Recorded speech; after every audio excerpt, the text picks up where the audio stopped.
Project for today is going to be this Ariens riding mower. It's got a 54-inch deck on it, and the only bad thing about it is it's got the newer Kohler 7000 series in it, which isn't a great engine, but it's better than the Courage engines anyway. But it seems like it runs pretty decent. My brother-in-law needs a mower, so I'm going to get this one fixed up for him. The only thing that's wrong with it is I don't know if you can kind of see in there that the frame is cracked where the transaxle bolts up to the frame. It's cracked on both sides. So I got a couple of pieces of scrap metal here I'm going to build some brackets out of and bolt them in there, and hopefully this one will be good. These were kind of a bad design with how long of a flange they had here, with how much torque is on that and how thin the metal is. And they do have a bracket up front, and that one had come loose. I think that's what caused this one to twist and break. So I tightened up that other bracket and tested it out, and it did still drive okay. It was just, it's cracked there, so eventually that's gonna break. But we'll get it jacked up and we'll get the wheels pulled off of it, and then we'll figure out what we need to do to build brackets for it. We'll do one side at a time just to make sure the transmission doesn't fall. This one's just got the clips holding the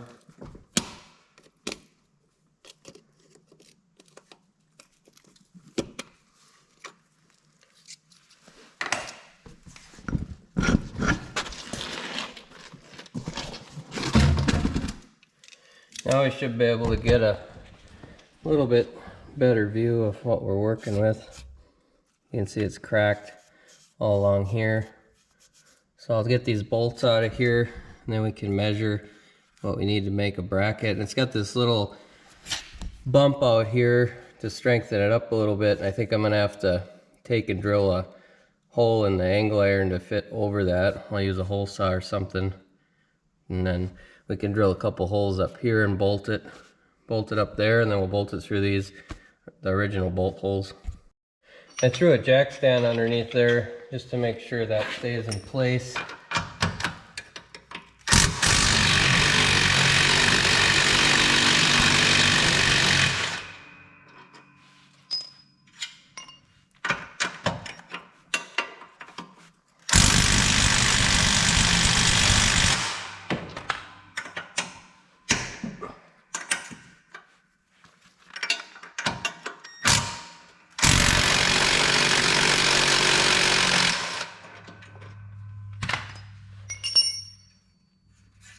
This piece is still attached. I thought maybe that would come right off of there.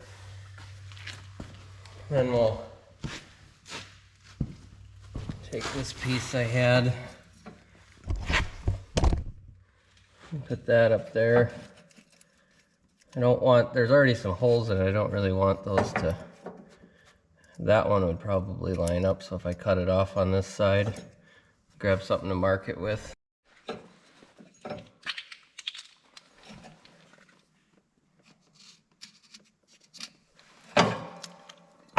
So somewhere in there we'll cut it off. I got it over here in the bandsaw. This is just an older, I think it's a Delta brand or something bandsaw that I got at an auction. It doesn't cut the straightest, but for something like this, we don't have to worry too much about how straight it is.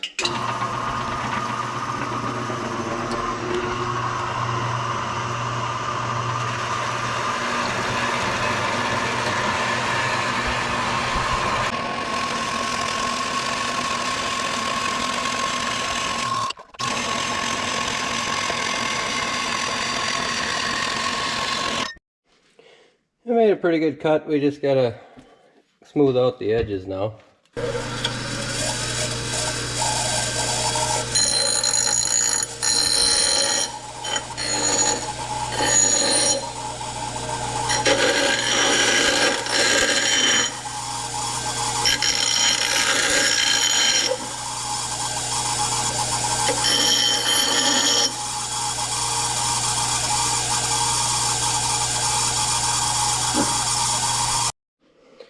Alright, I got the hole marked for where that bump out comes out. I'm going to try using a hole saw here. I don't know if I really needed one this big, but that's the only size I had that'll cut through this.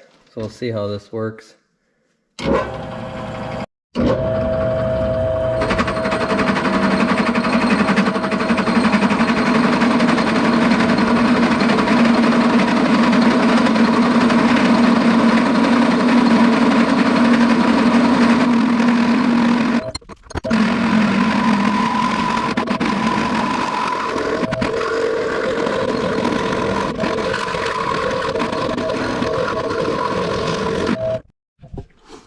Well, that turned out kind of ugly, but it does work. Gets around that bump there. I think on the other side I'm going to try something a little bit different. Because if I had a smaller hole saw, I could go probably 1/4 inch or more smaller than that and it would still fit. And then I lined up this hole with the pre-existing hole there like that, and it's a little bit off, so I'm going to have to drill kind of a slotted hole there, and then I'll drill a new hole here and one there and there to bolt it to the frame, and that should sturdy it up pretty good. I've got the 2 bolt holes drilled, go down through the transmission. Then I drilled the 2 holes up here, so I'll drill those, I'll mark those and drill those through the frame now, and then we should be able to bolt this side together. I'm probably just going to copy this one for the other side. They do make kits like this for stiffening up the frames on these, but they're getting a little bit harder to find. You can't get them actually from Simplicity anymore, so you can get them on eBay. I saw a few of them, but they were like 40-50 bucks, and I thought I can throw this together with some scrap metal, and it's probably actually thicker metal anyway, because this is all I had was this thicker stuff, but it's overkill, but it'll do. So I'll get them other holes drilled, and then we'll get to copying this for the other side.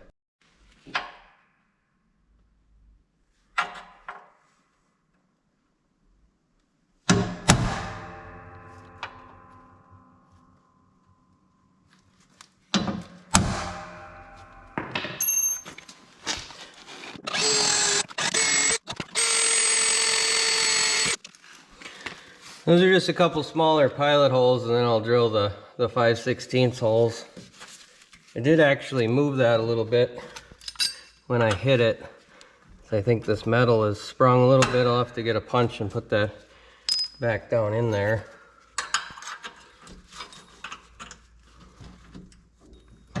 Yeah, it flexes quite a bit. You can see how thin a metal they made that frame out of on these.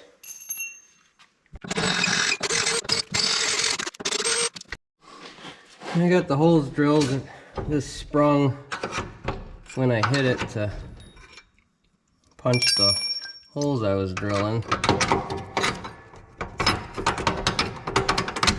One of them in there. I'm not bolting this all the way together, I just want to make sure all my holes line up, because then I want to copy this for the other side.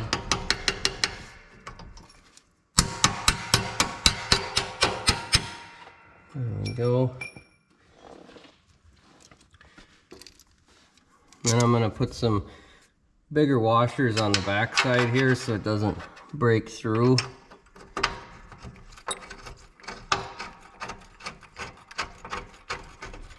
That one just barely lines up. It's a good tight fit.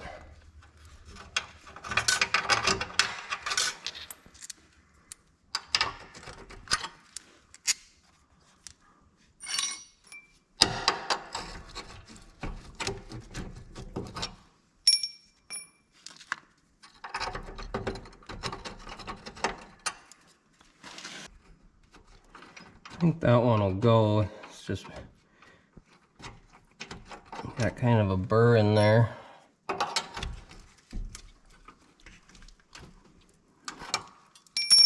This metal is so thin that it's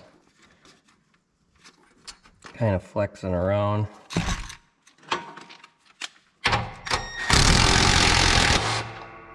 Yeah, that one went in there. I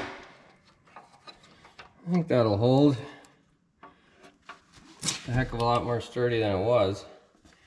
So I'll pop that back out of there, and I'll cut another piece of angle iron, and then we can drill the holes on the other side and bolt that up, and we should be good to go. I don't see anything else that's cracked or anything up higher in here. Sometimes they'll crack here along the frame here, and that all looks okay.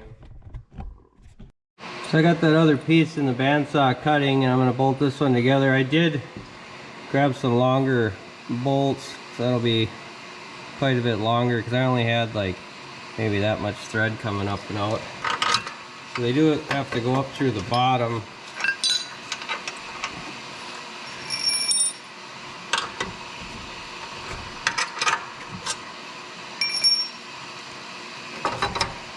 Like that. Might be a little bit too long, but that was all I had, so I'll have to put some washers on there.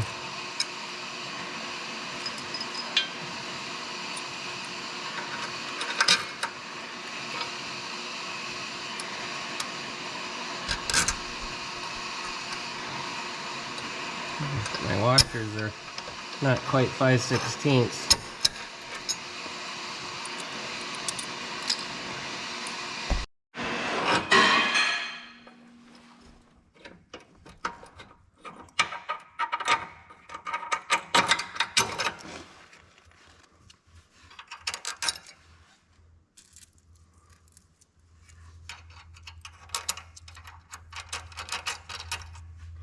I have to do about that many.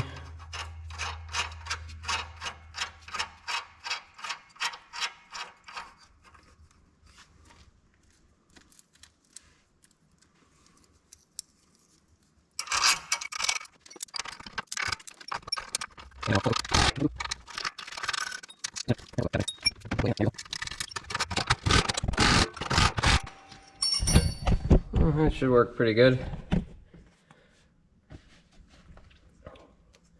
The other side, I think I might just try and take the grinder and grind a notch out for it instead of drilling that, because this is still pretty strong being it's such thick material, but it'll still strengthen it up a little more not having that big hole in there. So I'll get the other side drilled out, and then we'll get that side put on. Before I put that wheel back on, I always put some anti-seize on the axles, because those can be really tough to get off if they are on there for too many years, or especially if they sit outside.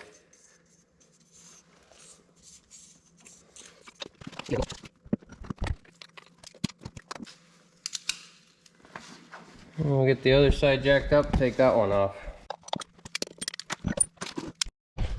This side's not quite as bad. You can see it's cracked right in there, which I might have to drill our holes in a different spot, being that that's cracked there, and then it's cracked down in here, but this part is still solid. Some of them are just kind of a total loss unless you want to put a ton of time into them. Even this one, I probably wouldn't do this for a customer other than just buying the kit and throwing it on if it wasn't that bad, but I've had some where they're ripped completely off, and then trying to get the alignment right and everything, it's just not worth all the time and effort you got to put into it. Otherwise you end up having the belt popping off on you, which this one didn't seem like it did that. It was just the belt was coming loose because this bolt was loose and on this bracket here, and then underneath there was a broken bolt where it was allowing it to pivot back and forth, especially when you put it in reverse, the belt would slip. So with this one, I just ground a notch into it, so we still have some of the metal there. It didn't go all the way through like on the other side. I got one of the holes drilled. I'm going to line that up and mark the rest, and we'll continue on. If you don't have one of these reach pens, I suggest that you get one if you're doing any kind of fabrication work. It's got a extra long tip like that, so you can go up through a hole like this, and you can spin it around and you can mark your hole. It's a lot easier than trying to measure everything out. I've seen them online. I got this one on eBay, but they're not real cheap, but they do last quite a while because you're not using them that much. But for fabrication stuff, these are kind of a must. Once I found these, that was kind of a game changer on how easy it was to mark holes and get them drilled correctly the first time.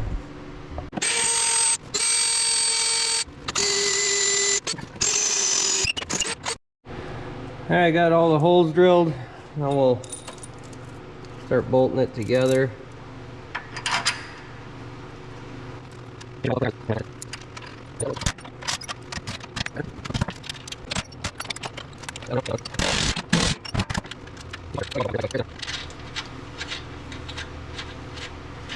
I didn't have enough lock nuts, so I am gonna double nut a couple of these just so they don't come loose.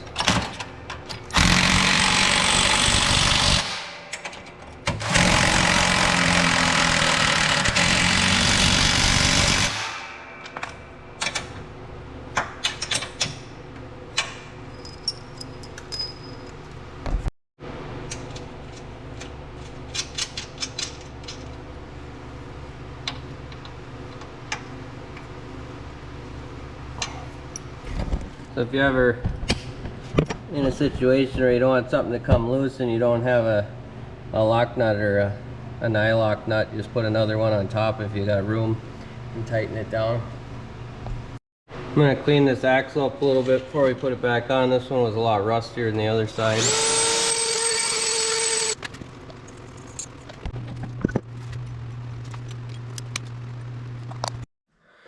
I did end up pulling this back apart and welding the cracks underneath in here because I didn't like how much that was flexing with this thinner piece of metal here, so that seemed to sturdy it up better. And the other side was kind of the same way. I didn't really trust it with just the plates in there when it's cracked so close to the holes like that, so I didn't film any of that. I was getting in a hurry and it's hard to film the welding stuff of it, so I thought the video has gotten long enough. But if they're not cracked too bad, you can usually get by with just the plates, but that one was headed up the side and I didn't really like that where I was drilling the holes. So it's a lot sturdier now, so we'll head out and test it out. Well, I got the mower out back. I got some long grass back here I want to get knocked down, so I'll test it out doing that. I did grease up the deck. I was missing one of the grease fittings there, and then the one in the center was missing, so I replaced both of those. I'll probably change the oil in it after I test it out here, but we'll get started mowing.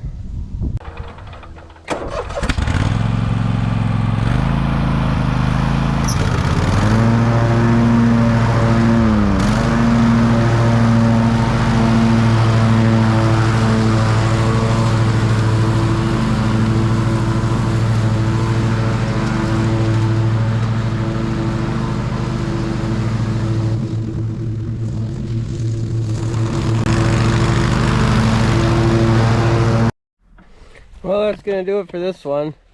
If you like this sort of thing, like and subscribe, and we'll catch you on the next one.